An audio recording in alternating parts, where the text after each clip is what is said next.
which Dyson vacuum is the best for the savvy shopping slick dealer. Today, we're gonna compare the Dyson V8 to the Dyson V12 to determine which one.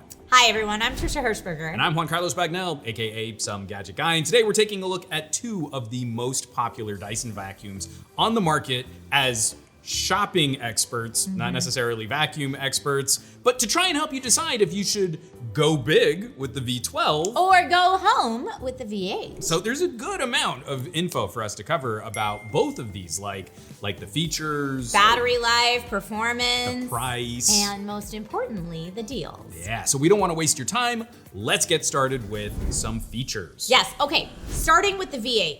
It currently sits as Dyson's entry-level cordless vacuum. Now, technically, the Omni Glide is a more diminutive model, but its runtime is abysmal and the V8 is cheaper, so you should just ignore the fact that the Omni Glide even exists, if you ask me. Hashtag, we're not sponsored on this video. The standard model comes with one cleaner head and 5 tools and accessories.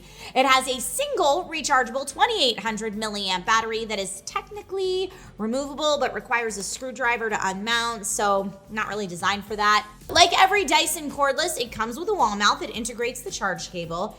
Its dustbin has a 0.14 gallon capacity that empties with the pull of this red latch right here. And finally, it operates with a trigger that you must hold down Do it. as you vacuum, and features a toggle from regular to max suction, but don't fool yourself, you will never use regular. No, not at all. Okay, so that's good. I mean, it has all the features and stuff. But next we've got the V12 Detect Slim. While it's not Dyson's top model, it is much more advanced. It features an LCD display on the nose. It tells you exactly how much debris you're picking up. And it does this with laser illumination technology that reveals microscopic dust. That's cool. Now on the back, this is also where you can change suction power settings with this little button here. It has hair detangling tech that Dyson has never really explained how that works, but that's cool. I mean, I'm sure, I don't have that problem, but I have wife and daughter. Oh yeah, it's like the worst So, part yeah. of any vacuum. Yeah, ooh, hair in the vacuum, gross. So this features a single rechargeable 2500 milliamp hour battery, but unlike the V8, it is easily removable, so you can swap that. Now its dustbin is smaller than the V8 at only 0.1 gallon, and you have to remove the tube to empty it, which I'm not gonna do here on camera, rather than using a trigger. I actually think I like the trigger better, but here we've got this top mounted power button and then sensors built in will try to optimize how much suction is happening. So it should help you kind of finish the job, but then also optimize for better battery life. So what are we thinking for features?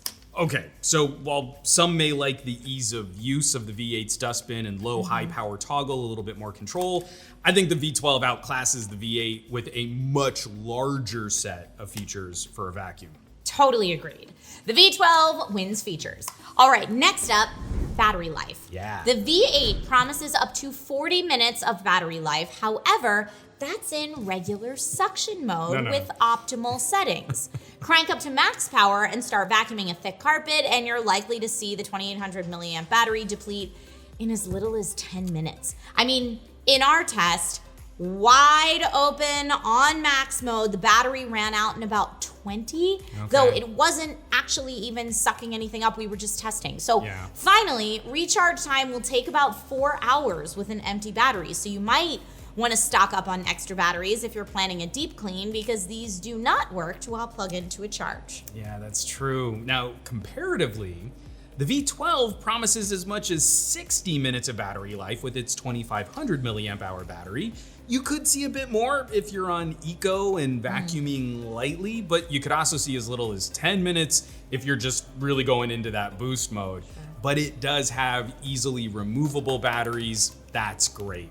That is great. Overall, the V12 comes out on top for battery life. Totally. Okay, so let's talk performance. Really sucking stuff up. Yes. First of all, we're not going to pretend that either of us are experts in vacuum cleaners. We are shopping experts, so we'll cover rough basics here. Sure. The V8 does a pretty solid job in its max setting of picking up all the stuff you want it to. Regular mode is not really that great by comparison. It just doesn't pull up dirt and dust the way that you want a vacuum to do. I like throwing out the word technically. Technically correct is the best kind of correct. The V12 has 4 different suction modes. Now, one is the auto mode we were talking about, where it's gonna do all the optimization for you. That's trying to maximize your battery life. But if you wanna control it, there are 3 separate power stages. You can expect Eco to work like the V8's regular mode. There's the medium, which is gonna be more like the V8's max suction mode. And then there's boost mode, which is the maximum suction power of this little motor. I think for most jobs, you could keep it at medium and then go full boost for some extra tough patches in your carpet. Okay, well then I'm just gonna say it. V12 wins on performance as well. But now we're going to cover our top category, price and deal availability. The V8 MSRP is for $450, but it regularly is on sale around $100 off, right about $350. But we've even seen a Slickdeals best deal at $200 off. Pretty nice. The V12, on the other hand, is much more expensive. Its MSRP is $650, and you can't find deals on it nearly as easily because it's a newer model. So for price and deals, the V8 wins. Yeah. If we do a little pragmatic breakdown of the two before we come to our final conclusion, yeah, the V12 outperforms the V8 in almost every arena, including having like that little attachment on the tube that's super handy. But are all the extras really worth you paying $200 to $300 more for the V12? I mean, it's a tough question. A lot of us remember a simpler time when vacuum cleaners weren't so advanced and ergo weren't so expensive. I think a lot of people want the name brand, but don't want to pay the high prices to get it. For sure. I definitely feel like each person can come up with a maximum price that they'd be willing to pay for a vacuum cleaner. And I'm sure for a lot of folks, that number is well below $450. Yeah. So for those people, the V8 is going to be your best bet. It's great. And it actually has some features that are better than the V12, like the larger dustbin that's easier to empty. For sure, but overall, we have to declare a winner, and despite an individual having to pay hundreds more for it, the V12 is realistically a better vacuum cleaner. Our wallet conservatism may beg to differ, but you can't dispute that it outperforms the V8 in almost every category. But now we have to hear from you. What Dyson vacuum do you have, or which one do you want? Did we get something horribly wrong in this showdown and you need to correct us? Do you disagree with our findings? Please, let's have that conversation in the comments below. Yes, and please subscribe and hit the like button if you found this video helpful. Yeah. I'm Trisha. And I'm Juan, and we'll catch you all on the next one.